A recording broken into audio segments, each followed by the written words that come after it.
రైతు మాయమవుతున్నాడు, భూమి మాయమవుతున్నది ఓరన్న, రైతు మాయమవుతున్నాడు.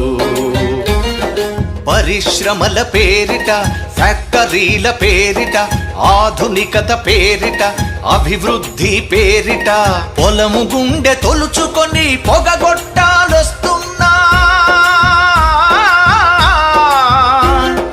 పంట చేల కంఠాలకు ఉరితాళ్లే పడుతున్నా. నేలని గంటువులోన గతకాలపు వైభవంల రైతు అనే పదమొకటి నిక్షిప్తం అవుతున్నది. రైతు అనే పదమొకటి నిక్షిప్తం అవుతున్నది. భూమి మాయమవుతున్నది ఓరన్న, రైతు మాయమవుతున్నాడు.